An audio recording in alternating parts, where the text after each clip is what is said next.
Hürmetli vatandaş, bugünkü leksiyemizi başlayımız. Leksiye de size kalıyoruz. O Washington'da sözdeyimiz. Bugünkü İsa'ya şikeme. 19. yıl 7. ayının 2. günü heptiki Seyşembe. Bugünkü leksiyelerimizle başlaştığın evvel Hazır Şangan'da yüz belgen vakalarını vaziyet tarikasını söz desek Şangan'da namayişçiler, yaş yiğitler Şangan Memuriyet rayonunun kanun çıkarış komitesi kelip bir mezgil bu yerine igelledi. Yani şunun bilen bu yerden yani taktiklik çekiniş bilen çekindi. Belki sakçılar çekindirdiği vaziyet benim şu. Ve moşere devir kılgan oldu vatandaşlara bir geldik size sözdeyimiz.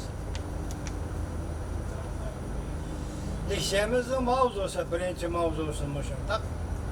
Vaziyeti özgürüş oldu mu?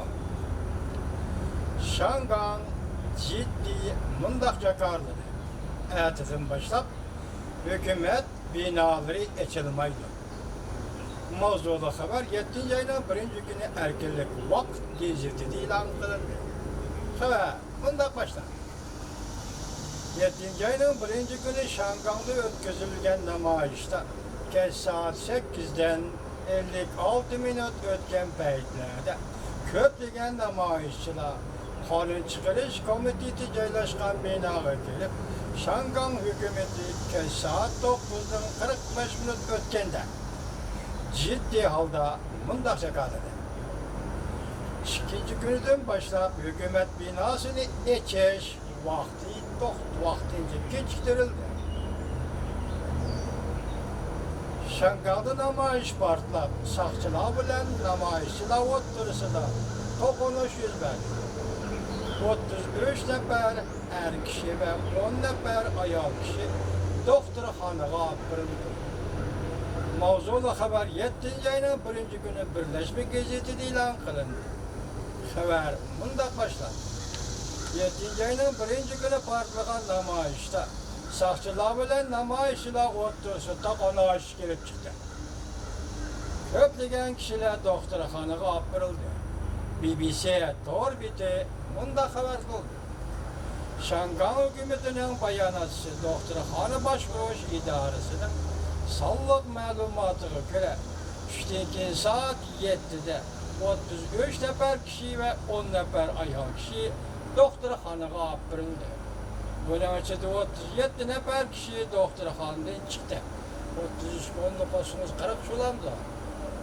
Yani bir yerde 37 nefer kişi doktorxanadan çıktı. 2 nefer kişi doktorxanada kaldı. Lekin ahval muqim değil. Yani 4 nefer kişi doğrusunu tüzük, mənbə yok.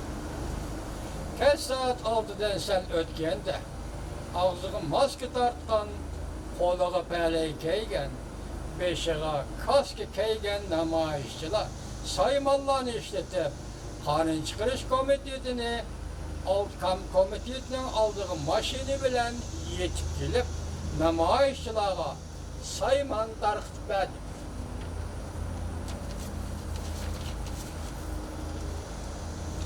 Endi müşnaqa münasibetlik ikinci mavzu güceyle hem meseleler doğrusudur söhbet hatırlaş günüdür düngonan ilgilik hukuku hırsilan kılındı.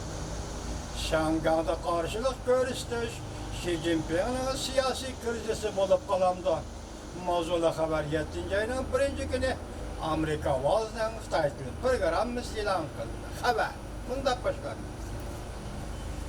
Washington, Şangan'ı kaytırıp eleş hatırı külleri yetikegen diyen 7. ayının 1. günü Şangan'da bayrak çıkarılan günü de yani çıkarılan günü de Zhongwen, Haibang, Şangan'da azatlık armiye turuşku verilgen cayla Katarlık cayla Şangan'da azatlık armiye turuşku verilgen cayla Taşkarı dünyanın dikkat kılıdığın merkezi aylandı.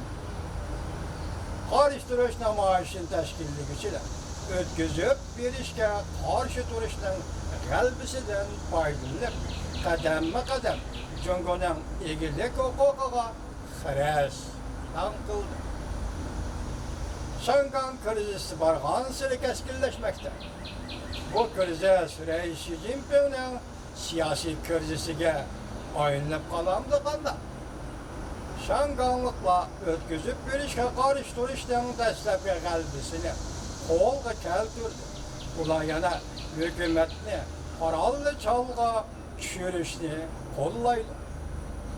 Cungo'nun igilik hukuku hırs ilan kılıp tehame keskin talep koyamdı kanda. Eğer vakanın terakkiyatıga tinçiydiğen alametler görülmese bu işlerine Beijing kandak bir taraf kılıdı. Münazara katnaşkan Hopen efendi mındak dedi. Bu namayiş yenikilip 20 devlet güruhu yığınıdan keyin 100 bergenlik üçün intayin zor ve sezgür bulup kaldı.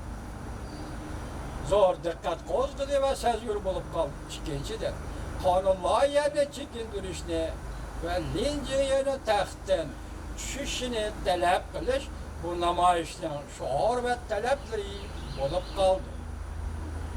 Jiang Lipen mındak dedi Beijing tarih belli doktoru. Jiang Lipen mındak dedi. Birinci yol namayişi bu namayış ötküzüp bir iş karıştırış namayişten devam et. Yani gelip gayri bir yıl, gayri bir külledi yüzmedi. Birinci yol Kompartiya kurulganlığına 98 yıllığı. Şangan Cungo'ga kaytırıp bilgenliginin 22 yıllığı. Cungo devlet kurganlığının 70 yıllığı. Külleri de yüzmedi. Namayişten kölemi intayin zor. Tokunuş keskin örleşke başladı. Kişiler enseleşmekte.